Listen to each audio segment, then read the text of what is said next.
I'm a tech lead, so I manage and develop at the same time a small team of developers on several products. How many teams do you manage? Today I have 3 developers plus 1 traveling right now. So we are 5 when we are all there. It's a small team with a small scope, but we're doing everything. That's the philosophy in OnlinePajak. No front-end developer, no back-end developer, everyone's do everything. Just your scope is reduced, like that you can have full ownership on what you are doing. Right, so all of the team members of yours are full stack developers? We try to do so.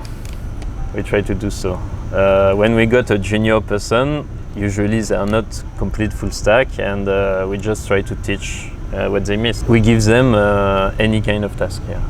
So after a while, they start becoming full stack.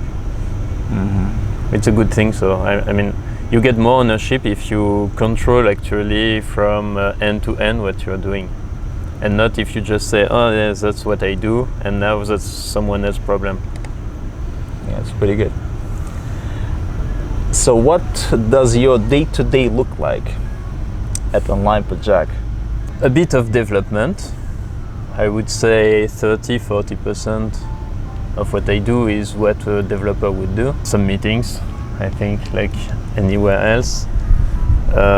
As a tech lead, you are asked for from the product side for any technical question, consideration. Is that possible? How would you do that? There is that part where you are just supporting your team, giving help, because basically, even if you are the more senior, sometimes you are also the one who knows the best the product itself. So you answer questions, technical, non-technical. Then we have also, I would say, probably half a day per week. It's just pure training, where we do exercise and we come back to the basics. Yeah, it's part of what tech lead do in OnlinePajak to get sure that people have the same background. Like you can work on the same base. Right. What is the exercise you're talking about? The basics would be we do TDD exercise, test-driven development, and every week, not every week we start a new one, but we start one, and then I make them work on it, and then I make them refactor, and explain me how they design their stuff, So it's a good opportunity to come back on something from scratch, and you let them the possibility to do all the choices they want, and they have to explain to you. And you can explain then why it's a wrong idea or it's actually good. Is that mandatory to have these exercises? It's very encouraged. It is mandatory that everyone master TDD, so the concept of solid and everything. And TDD exercise is one of the simplest and best way to practice it. After, when the team feels that there is some difficulties in one specific topic, a technical, like a framework, or a tools we use in the framework, then we can do also one exercise completely focus on that part. Just to use it, maybe it's the same. When you use a framework in an already existing project, quite big, sometimes it's just overwhelming. Like you try to understand everything at the same time. In an exercise, you can come back in something simple and explain some mechanics in an easier way. Do you do exercises on, let's say, different technologies? Let's say React? Yeah. So we don't have React in our team, but Vue, yes. Vue.js. Yes. For example, I had some very new people a few months ago join my team. And they were confused about Vuex, store in Vue.js. So we did a small exercise with that store and with store just to explain a bit how you can, what kind of problem you are trying to fix using the store, and what kind of situation you could do without. And at some point, you feel it would help. Yeah. The next question would be, where were you before joining OnlinePajak? I was in New Zealand. I was traveling in New Zealand, so I stayed there a full year. So I wasn't very confident with my English at first, so I didn't try to start for IT jobs over there first. I've done some construction sites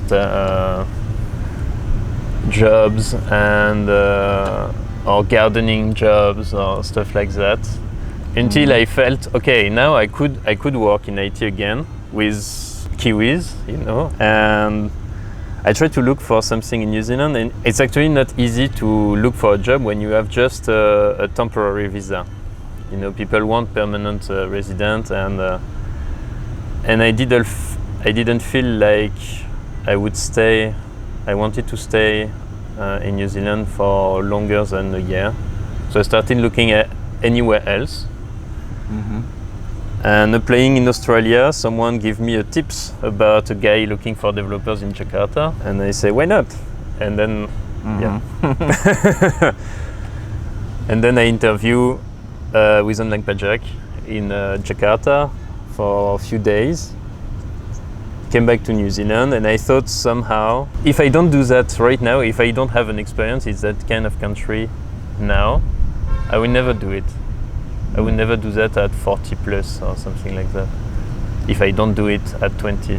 So you mean a software engineer, right? Yeah, but I mean especially going in a country like Indonesia, and where you know nothing, you don't know the language, you know, you have no friend, you have no. It's something you can do when you're young. If you start having a family, it's complicated. All right. So, but what do you mean by again? You mean you've done it before? You mean study? You study software engineering before so that? Yeah, I study New Zealand, right? Yes. I studied software engineering in France, in the city of Nancy, and I worked also as software engineer in France for 3 years before to leave and to go to New Zealand. Yeah, so I had a bit of experience before. I see. But still, yeah, going in a new country, it's a totally different experience. Right. So that's what made you decide to work at OnlinePajak. Oh, there was more. The project was quite awesome. Like when I arrived, so OnlinePajak is working on taxes, you know, in Indonesia, and the full. I mean, what was behind it was really to say it's a mess. Like administration is a mess, and other countries succeed to develop. I mean, to make it so easy through IT. Indonesia, it's a developing country. If you succeed to fix tax, you can actually help the country a lot, you know. And that was the message they were telling me when I interviewed. I really liked it. It was a very small team, you know, the kind of startup you have you have around 20%, and it was a new country, and everything looked kind of awesome. So all together, I just thought, okay, let's do it. Nice. So what is it like to be, I know right now you're in Singapore, right? Yeah. How do you balance between Singapore and Jakarta? I know you would have to travel to Jakarta, right? From time to time. So the transition was a bit complicated. I was with my team in Jakarta. I moved in Singapore, and somehow my team was really small. But still they were in Jakarta. So we were split between two countries. We are more and more set up in Singapore, so it's possible to do it without to go to Jakarta. But still, I would say, at first we had to go at least once per month to Jakarta, and little by little we let it go. And I haven't been there since for work. I would say since April, so maybe 3 or 4 months now. I'm going there next week. But 3 or 4 months. Yeah, it's not for me, not a huge necessity to go there anymore. My team is fully in Singapore now. What happened is yeah, the management will try to travel as much as they can. So probably once every 3 weeks. All right, but how the communication is working right now? Is that still video conferences? So we have some. Yes. No, it's basically all Or video. just, messaging? We have a lot of messaging. The day-to-day will be go through messaging, and we have some rituals where we set up a video conference with some key people, depends of the topic, and we can talk between Jakarta and Singapore. And usually it's. Communication works between teams works quite well. The challenge is also in the business part, the strategic and sales part, because here you have to share what customers say. It's probably more difficult to set up a specific scope where you can be completely, you own your own part, and you don't need to communicate much with other people. But in our side, in the technical side, it works well. Every 2 weeks, for example, we have tech lead meetings where tech lead share new stuff they discovered in the last months. Is that in the product or technical? It's completely technical. And so it's kind of tech retro. A bit, yeah, but in the company scope. Like only you have tech leads of all teams. All right. And they will tell you, okay, this month with my team we tried that, and that's my experience conclusion. That's how we tried to do it. That's what was nice, what wasn't. There is probably solution to go around the cons, and here is I think I should recommend it. You should try, or stuff like that.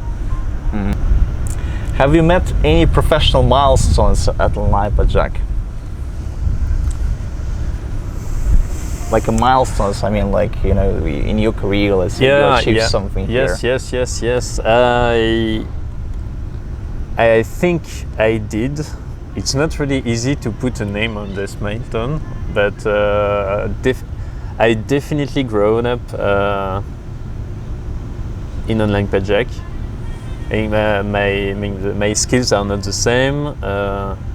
Like as I said, the full stack thing. I used to be responsible for one application in the past in France. I was consultant in France, and as consultant, you execute stuff. You can have ideas, you can share it, but you cannot decide. In OnlinePajak, it allows you to have more freedom. Like you can try stuff, you can test it. You have someone like our CTO who supports you and who will help you also to sort the good to the wrong, and you learn a lot. Only the fact that now I'm tech lead, it's already a milestone somehow. I'm managing junior people, I'm teaching them stuff, and I realize how much they need to learn, and then I realize in that way how much I did learn in OP. But I'm not really able to say what precise milestone it was. Like a lot of it, but no, there is milestones. But the whole journey for now, I see it as one full thing. Like one milestone would be, for example, also moving to Singapore. Yeah, I think so. It has been a big change, a big change. Right. So you've been working in Jakarta for how long? 4 years now. And here is. In Singapore, 1 year. Okay. Yeah, we moved last year. What would you tell someone considering a career at OnlinePajak? I would tell go for it. If you bit of a fighter and if you like adventure, I would say go for it. There is really space for someone who have ideas and who wants to do stuff and to put stuff in production, to just solve problems. Everything's not always easy, so it can be tough. It can be really tough, but it's definitely not boring, and you're gonna learn a lot.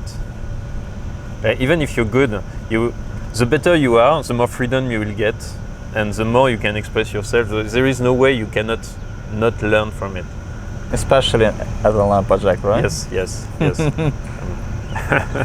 What do you enjoy about company culture? I will come back on some stuff I've already said. For me, it's especially as a developer is freedom and flexibility. You're kind of free to work the way you want. You are in a small team, so quickly you will know everything about what you're doing. I mean, what your team is doing. You will be able to explore and test, you know. And you can try other technology. You are not limited to one framework. You are even in the product, even as developer, if you have product ideas, people will listen to you. And your team will listen to you, and probably will try to execute the good idea you could have. And I know your company is quite diverse, right? You have plenty of people, junior people, right? Women in tech. Yes. Designers. Yes, completely. Foreigners. Yes, there is everything. There is basically everything. We have junior people who are not young. We have young people who are already very good. We have women, men. I mean, in a quite nice percentage in the tech world. No, the company is very international. What's the best piece of career advice you ever gotten within your career as a software engineer? This one, I think this is a complicated question. I would say, you know, the classic keep it simple and pragmatism. Where you are developer or software engineer or whatever you call it, you are surrounded with enthusiastic people usually, and people who really love their craftsmanship and who are ready to do anything they found fun. And that can be the complete opposite that what the business wants. And I believe that pragmatism, you know, it's like you prevent over engineering, you prevent doing stuff that you don't use, it seems a simple advice. In real life, it's actually difficult to draw the line, you know, where you should stop, when you can dream and say, oh yeah, we could do that, and then you come back to reality and say, yeah, but we don't need it. I believe that's what makes like a performing engineer. There will be 3 questions. The quiz. Your favorite video game? Far Cry 2. What's your favorite tech? Today it's Vue.js. It's gonna change, I know it. 3 qualities or skills for software engineer. So for me, pragmatism. So as I said, very, very useful in any case. Being curious. The third one, you have to love it. You have to love it. I believe it's really hard to do that job if you don't really love sitting in front of a computer and writing code. Perfect. Okay, thanks for joining us here today. You're welcome. Fun. It was a pleasure. Okay, it's all good? Finish. You don't have the cut.